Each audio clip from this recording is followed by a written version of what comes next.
बार मेरा फोकस ये है कि नरेंद्र मोदी और बाकी वर्ल्ड लीडर्स वो ट्रंप को कैसे देख रहे हैं, क्योंकि नरेंद्र मोदी और ट्रंप के बीच की जो एक केमिस्ट्री है उसके बारे में हमने बात की है बहुत हद तक, क्योंकि आप हैं, त्रिपाठी जी हैं, सज्जनार सर हैं, ये आप लोग ये इस बात को जानते हैं कि डिप्लोमेसी में जो एक लीडर टू लीडर एक केमिस्ट्री होती है वो बहुत हद तक वो चीजें कर पाती है जो ऑन बोर्ड चीजें नहीं कर पाते हैं। तो एक बार एक बड़ी खबर आपको बताती हूं कि ट्रंप को जीत की बधाई नहीं देंगे पुतिन। अब सोचिए, पुतिन के प्रेस सचिव दिमित्री पेस्कोव का बयान आया, वो कह रहे हैं कि ट्रंप को बधाई देने की पुतिन की कोई योजना नहीं है, यानी कोई योजना नहीं है कि वो पुतिन को बधाई दे, वो पहले वेट एंड वॉच करेंगे। वो कह रहे हैं कि नीति और नियत पहले देखेंगे, अगर नियत और नीति ठीक लगी तब हम ट्रंप से बात करेंगे। लेकिन ये समय भी है, और मैं अशोक जी आपसे पूछूंगी, ये भी यही समय है कि पुतिन इस बात को समझते हैं कि जब चेंज ऑफ रिजीम है तो उनके वो भी एक वॉर से जूझ रहे हैं और वो जानते हैं कि उस वॉर को अंत करने के लिए, इसको खत्म करने के लिए उन्हें एक पिच चाहिए। वो पिच शायद डोनाल्ड ट्रंप सेट कर सकते हैं। जी बिल्कुल, आपने ठीक कहा है इसमें, क्योंकि डोनाल्ड ट्रंप का जो नज़रिया है और उनका जो उन्होंने अपना व्यू पहले दिया है, वो कहते हैं मैं यहाँ पर युद्ध शुरू करने नहीं आया हूँ, मैं यहाँ पर युद्ध खत्म करने आया हूँ।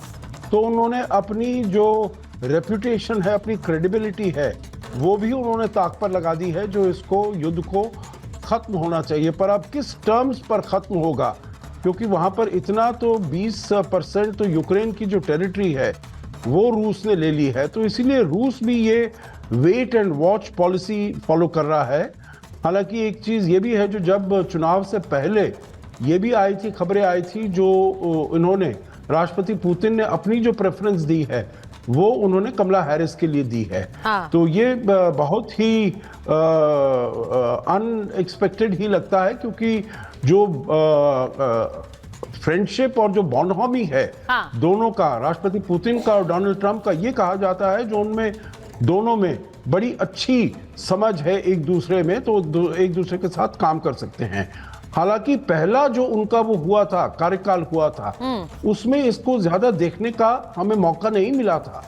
उन्होंने प्रयास किया था, परंतु कुछ भी इसमें इसको हम नहीं देख पाए थे, जो कुछ उनके बीच में जो अगर कुछ कमराडरी है तो उससे कुछ मसले हैं हल हो जाएंगे। परंतु अब देखना पड़ेगा। अभी जो ट्रंप आए हैं, मेरे विचार से पहले का कार्यकाल तो था, परंतु अब बहुत ज्यादा सशक्त होकर आए हैं, क्योंकि सेनेट का कंट्रोल उनके पास आ गया है और हाउस का कंट्रोल तो था ही, और मेरे विचार से उसमें भी काफी इजाफा हो सकता है। आखिरी रिजल्ट अभी आने बाकी है। इसको थोड़ा आसानी से, क्योंकि हमारे दर्शक अगर समझ सकें, हमारे भारत में के वहां पर भी एक लोअर हाउस और एक अपर हाउस होता है, तो वहां पर जो अशोक जी बता रहे हैं कि दोनों में कंट्रोल होना, आप इसको इस तरह से समझिए कि अगर मोदी जी के पास राज्यसभा और लोकसभा का कंट्रोल हो तो कितने पावरफुल होंगे। थोड़ा सा समझाना भी जरूरी है अशोक जी। मैं एक बार प्रेम कुमार जी के पास जा रही हूँ, जल्दी से मेजर जनरल आपके पास आ रही हूँ। प्रेम कुमार जी, यहाँ के नेता नहीं बोले हैं, वहां ट्रंप बैठकर हिंदुओं पर बोल रहे थे, इसीलिए वो कह रहे हैं कि यहाँ का एक कनेक्ट है, यहाँ का एक सेंटिमेंट है जो ट्रंप के साथ जुड़ रहा है, और इसीलिए अब ट्रंप जब आए हैं तो शायद भारत के साथ एक और गर्मजोशी के साथ रिश्ता जोड़कर आ रहे हैं। प्रेम कुमार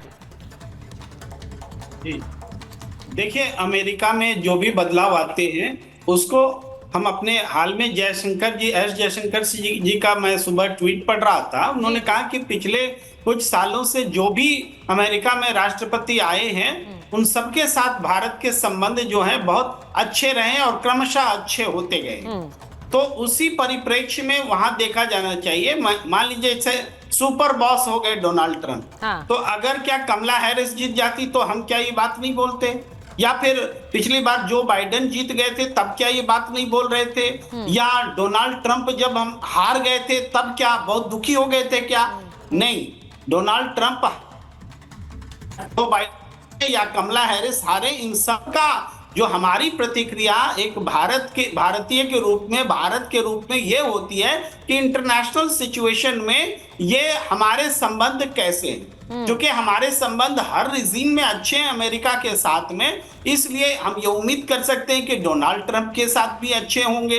हालांकि इसको इस रूप में भी देखा जा सकता है कि डोनाल्ड ट्रंप अपने देश में भाई अपनी ही संसद पर हमला हुआ, पिछले चुनाव के बाद में उनके ऊपर में कोर्ट ने भी आरोप प्रूव किए। इसके बावजूद वहां ऐसा कोई नियम नहीं है कि वो चुनाव नहीं लड़ सकते। वो इंडिया में होते तो शायद चुनाव भी न लड़ पाते। तो अराजकता को वह बढ़ावा देने वाले भी रहे हैं। फिर भी वो उनको जनता ने चुना है, जनता ने चुना है, राष्ट्रपति हैं, तो हमारे वहां पर भी स्टेट वाइज नियम है सर, संबंध होगा, स्टेट वाइज नियम है। और वहां पर भी अगर सजा काटने के लिए अगर उनको सजा हो जाती तब वो नहीं कर पाते, ये भी एक नियम है। और वहां पर नियम उन पर उसी हिसाब से लागू है। मैं एक बार बता देती हूँ, अब ये बहुत इंपॉर्टेंट है कि क्या अगर कमला हैरिस आती तो भी वही होता, डोनाल्ड ट्रंप आए तो भी वही है। एम्बेसडर वोरा जुड़ गए हमारे साथ। एम्बेसडर वोरा, जय हिंद सर। और आज तो डोनाल्ड ट्रंप की वापसी हो रही, ट्रंप ने सबको ट्रंप कर दिया। आप बताइए क्या यही होता अगर हैरिस आती? क्या it would have not changed anything for India? कुछ नहीं बदलता? अगर सबसे पहले धन्यवाद। और आपने जो विशेषज्ञ बिठा रखे हैं, मेरी क्या जरूरत है, मैं जा रहा हूं। ये इतने बुद्धिमान हैं कि इनकी जानकारी मुझसे कहीं ज्यादा है और आपकी तो सबसे ज्यादा है। आप कह रही हैं कि अगर कमला हैरिस जीत जाती तो क्या होता?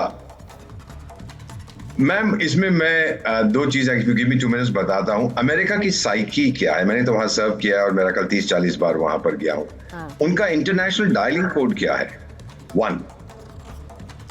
उनकी एम्बेसी की गाड़ियां जो होती हैं, भारत को भूल जाइए, कई देशों में उनका जो कोई CD समथिंग उनका 1 CD दिस। उनके एम्बेसीज आप देखेंगे सबसे ऊंची उस शहर में होंगी, सबसे बड़ी होंगी, बहुत प्रोटेक्शन होगी, बहुत नौटंकी होगी वहां। तो they like to project psychological power. ये नंबर 1 चीज अमेरिका के बारे में जो वो आप खो रहे थे। छोटे छोटे देश भी अमेरिका को डिफाई कर रहे। दूसरी चीज इन्फ्लेशन। मैंने ये देखा है, खुद देखा है इन द लास्ट 4-5 साल। अगर मैं पहले $5 या $10 की कमीज खरीदता था तो वो अब 4-5 गुना ज्यादा होगी। ये पेट्रोल जो $1.50 का होता था अब $5 पहुंच गया पर गैलन। अमेरिकन को ये चुभता है क्योंकि उनकी आमदनी उतनी नहीं बढ़ी है। और तीसरी चीज थी ये जो इलीगल इमिग्रेंट्स आए। ये बहुत अच्छी बात है, इलीगल इमिग्रेंट्स आएंगे। मेरा ख्याल किसी बड़ी यूजलेस इकोनॉमिस्ट ने ये क्या नाम है, जो बाइडन साहब को बता दिया था कि ये लोग आएंगे जी। न्यूयॉर्क फॉर एग्जांपल $16 प्रति घंटा मिनिमम वेज है। तो इतना हाई वेज कॉस्ट है तो आप कंपेटिटिव कैसे होंगे? इन इलीगल वालों को आने दो, वो $1-2 में काम करेंगे। चीन में तो वो 5 सेंट में काम करते हैं, तभी तो सारी अमेरिकन फैक्ट्रीज वहां चली गई। लेकिन जब ये लोग आए, उसका अनइंटेंडेड कॉन्सिक्वेंस जो अपने आप ट्रंप साहब ने कहा था, वहां पे बलात्कार शुरू हो गए, क्राइम शुरू हो गए, चोरी शुरू हो गई, डकैती शुरू हो गई। तो फिर और अमेरिकन की जॉब्स जाने लगी, उनको नौकरी नहीं मिली, अनएम्प्लॉयमेंट बिगैन टू राइज। तो ये 3 जो मेन चीजें थी मैम, जो अंडरलाई करती हैं कॉन्सेप्ट ऑफ अमेरिकन एक्सेप्शनलिज्म। उन्होंने कहा हम तो देख रहे हैं कि हमारी लीडरशिप खत्म हो गई है, और फिर उन्होंने वोट किया इस आदमी को जिसका नारा था मेक अमेरिका ग्रेट अगेन। और फाइनली जो वहां की डीप स्टेट है, आप तो जानते हैं कि हम बात करते हैं कि ये बहुत ही गहरा स्टेट है। उसके अंदर उनकी FBI है, CIA है, मिलिट्री है, स्टेट डिपार्टमेंट है। डोनाल्ड ट्रंप ने क्या कहा है? I want to give America back to the people of America. ये बहुत महत्वपूर्ण है।